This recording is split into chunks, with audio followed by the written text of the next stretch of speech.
Philosophy is about asking questions rather than just absorbing answers. It's also a matter of thinking about things differently. I'm Jenny Duke-Young. I'm the AUA Coordinator in the Department of Philosophy at Macquarie University. I guess like a lot of people, I started philosophy without a really strong conception of what that was. Once I'd started, it was just something that really clicked with me. And I think a lot of students find that once you start doing philosophy, you find it's something that you've had an interest in, but you haven't labelled it that before. 5-year-olds are probably well equipped for this kind of stuff because 5-year-olds ask questions.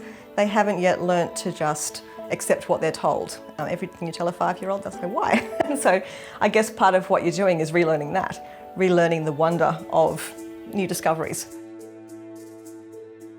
I guess one of the things we do is try and get people to engage with all sorts of problem questions. The kind of questions that often people start with in ethics are the questions about, if there's a train coming down a track and there's 5 people tied to that track and only 1 person tied to the other track, should you flick the switch? And it's these kind of questions that just get you to think, well, what would I do in that circumstance? And from that one question, you then get into all sorts of questions about, well, what makes some action right rather than another action? What principles are we applying when we decide that something's the right action or the wrong action? So I guess one of the things we're doing in ethics is start with something that's just a challenge and then see how different answers to that challenge tie into different theoretical positions. There are some traits that probably make people get into philosophy more easily, and that is the sort of traits of questioning. If you're someone who likes puzzles, who likes asking questions, then these are the kinds of things that are going to set you up well in philosophy.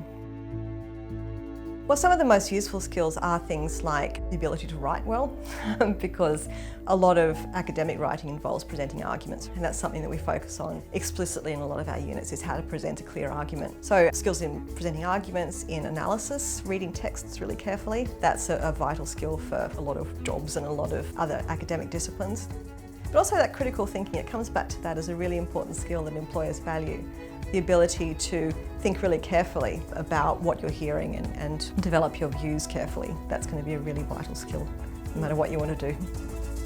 Philosophy can set you up for all sorts of different things. So for most students, it's not vocational in the sense that most students don't go on to become philosophers. But for a lot of people, it's a stepping stone to something else. So for people who are doing a BA because they want to go on to a further degree or just to get some academic qualifications for another career, philosophy is a good major to have because it's developing those kinds of skills that are valued by employers as well as being independently interesting.